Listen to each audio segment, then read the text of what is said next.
Salam jumpa para pecinta catur. Jumpa lagi dengan saya Suwaji, dan kali ini akan hadir di hadapan para pecinta catur partai yang menarik dari penyandang gelar juara dunia terkini, Magnus Carlsen, saat masih junior, tepatnya pada usia 14 tahun. Akan kita saksikan di sini Magnus Carlsen muda yang pegang hitam berhasil menekan lawannya Alexander Ryazantsev dengan indah lewat sepasang gajahnya yang terkoordinasi dengan baik.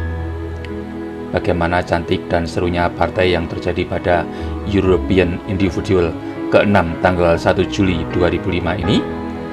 Mari langsung kita simak keadaan di papan bersama.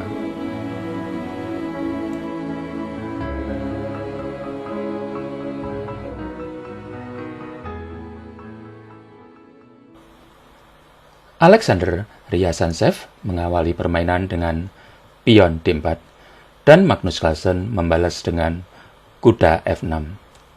Dan setelah pion C4, pion E6, kuda F3, pion B6, pion A3, kita saksikan pembukaan Hindia Menteri di papan, yang mana hitam sudah bersiap Vianshento gajah ke B7. Gajah B7, kuda C3, pion D5, pion pukul pion D5, agar bisa memanfaatkan lajur C yang semi terbuka.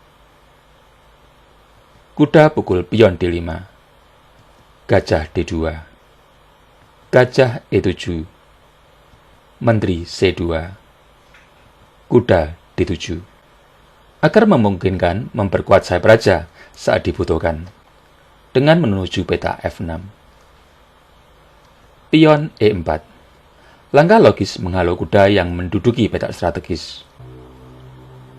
Kuda pukul kuda C3, gajah pukul kuda C3, rokade, benteng D1, benteng C8, gajah C4, mencoba mengontrol diagonal penting C4 G8. Namun setelah kuda F6 untuk menambah tekanan terhadap pion E4, putih mengembalikan gajahnya ke D3 untuk menambah perlindungan terhadap pion E4.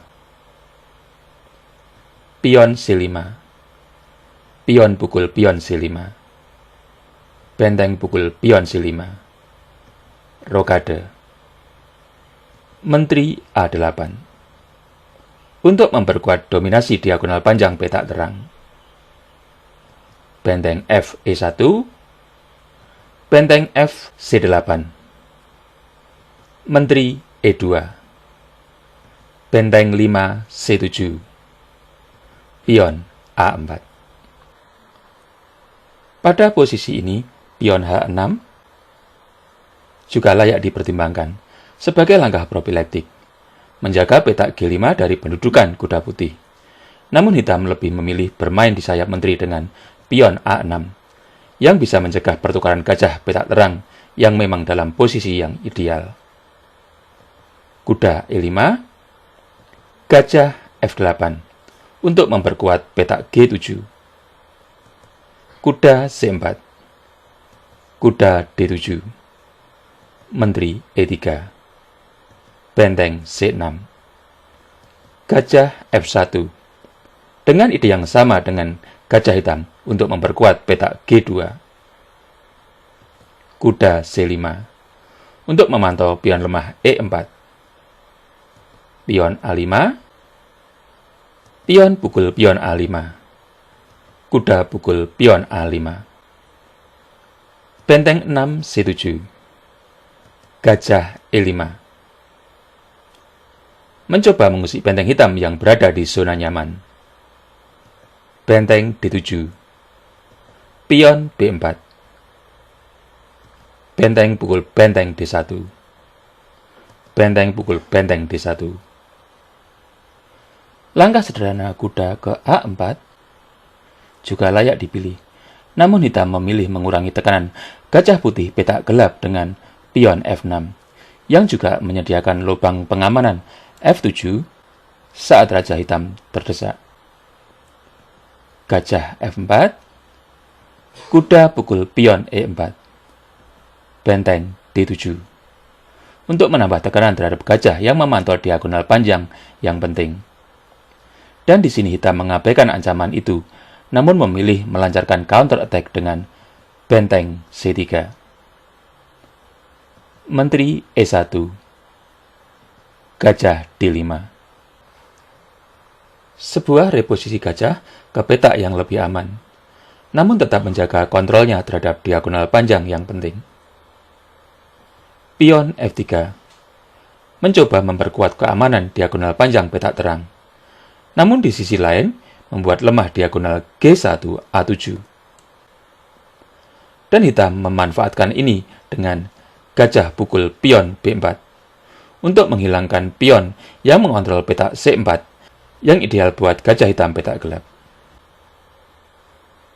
Pion pukul kuda E4, gajah pukul pion E4, gajah D2, gajah C5 skak, raja H1, benteng F3. Dengan adanya penguasaan diagonal panjang petak terang oleh hitam, maka langkah counter attack kuda ke B7 bagus untuk dipilih. Dengan ide memotong dukungan menteri hitam di diagonal A8H1 serta garpuan menteri dan raja dengan benteng ke D8. Mari coba kita analisa sebentar. Saat kuda ke B7, mungkin gajah pukul kuda B7. Dan di sini putih bisa melangkah gajah ke A5 untuk memantau petak penting D8. Agar benteng putih bisa melaksanakan niatnya untuk menggarpu raja dan menteri. Dan kita lihat posisi ini cukup bagus. Kembali. Namun pada permainan ini, putih melangkah gajah C3. Yang bisa dikatakan langkah lemah. Sekarang giliran para pecinta catur mengasah kemampuan analisa dan taktik dengan mencoba menerka langkah lanjutan Magnus Carlsen yang kuat dan brilian. Silahkan di-pause videonya bila dirasa perlu lebih banyak waktu. Baik, bagi yang sudah mendapatkan jawaban, mari kita cocokkan langkahnya dengan juara dunia saat masih junior ini. Langkah itu adalah benteng F2. Untuk menambah tekanan terhadap petak krusial G2. Kalau sekedar untuk memperpanjang permainan, langkah kuda ke B7 bisa saja dipilih. Namun di sini putih melangkah benteng D2. Dan setelah gajah pukul pion G2 skak, putih menyerah. Karena skak mata akan terhindarkan, baik dengan menteri hitam di G2 maupun benteng hitam di F1. Sebuah skakmat yang cukup cantik dari Magnus Carlsen Jr. Demikianlah para pecinta catur.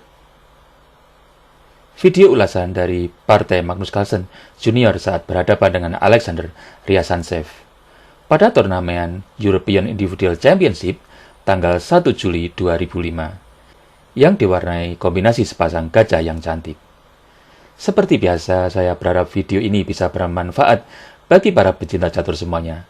Dan sampai ketemu lagi di video ulasan catur selanjutnya. Sampai jumpa.